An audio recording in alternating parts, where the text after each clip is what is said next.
Bonjour. Nous avons souligné précédemment l'importance d'associer les familles au suivi des patients. Nous allons maintenant aborder l'importance des feedbacks dans la communication.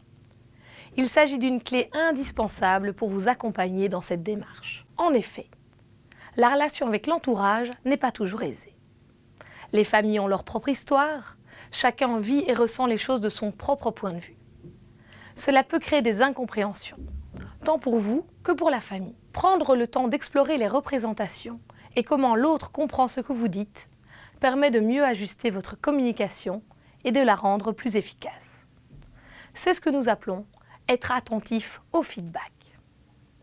Vous constaterez que les familles se sentiront alors mieux comprises, plus apaisées et plus ouvertes aux propositions que vous pourriez leur faire. Dans toute communication, il existe une personne qui émet un message et une autre qui le reçoit. La personne qui émet le message a une intention précise en le communiquant.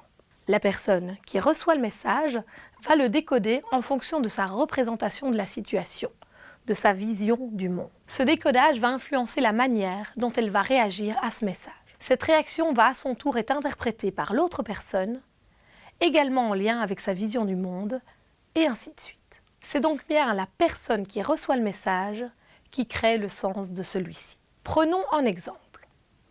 Vous entendez qu'un père rencontre des difficultés avec son fils qui, selon lui, joue excessivement aux jeux vidéo.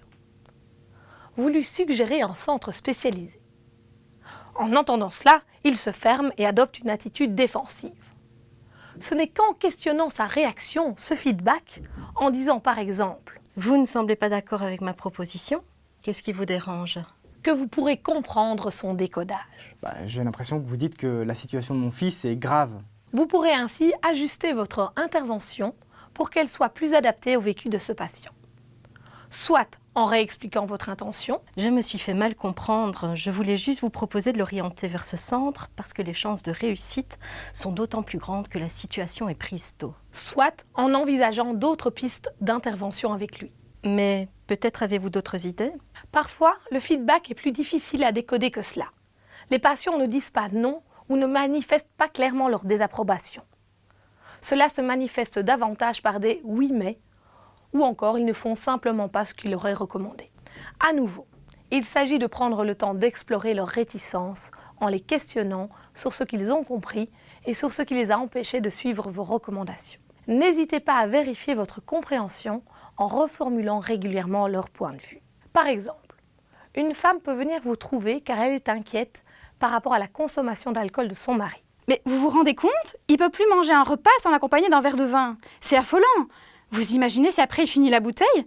Non, je sais vraiment plus quoi faire. À chaque fois que je lui en parle, on se dispute. Il ne comprend pas qu'il déraille. Plus son anxiété est importante, plus vous pourriez être tenté d'essayer de l'apaiser afin qu'elle soit plus sereine pour aborder la situation. Vous savez, je pense qu'il ne faut pas s'alarmer.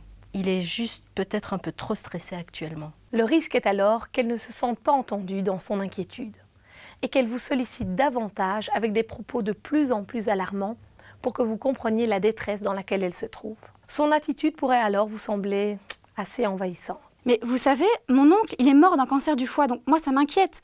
En plus, mon mari n'avait jamais bu pour gérer son stress. Donc, vous devez le voir, lui expliquer, lui faire une prise de sang, je sais pas. C'est quand même votre responsabilité en tant que médecin, non ?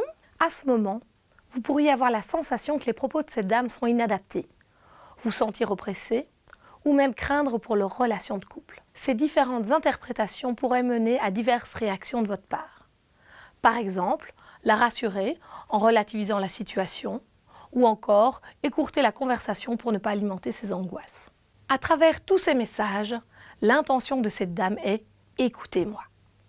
La situation est inquiétante. Et tous vos messages ont pour intention de communiquer « il n'y a pas d'urgence, ne vous inquiétez pas trop ». Madame étant anxieuse, elle risque de décoder vos messages comme « elle ne veut pas entendre ce que j'ai à lui dire », même si votre façon de faire est bienveillante et chaleureuse. Votre intention est bien que cette femme s'apaise, mais l'impact de la communication amène plutôt l'inverse.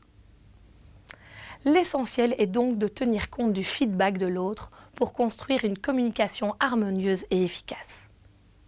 Soyez donc attentif à comment le patient décode ce que vous lui dites, à reformuler régulièrement son point de vue et à surtout bien expliciter le vôtre. Dans le cadre de cette communication attentive au feedback, nous vous proposons une autre clé de communication, la recherche de l'intention positive. Nous allons développer cette pratique dans la vidéo suivante.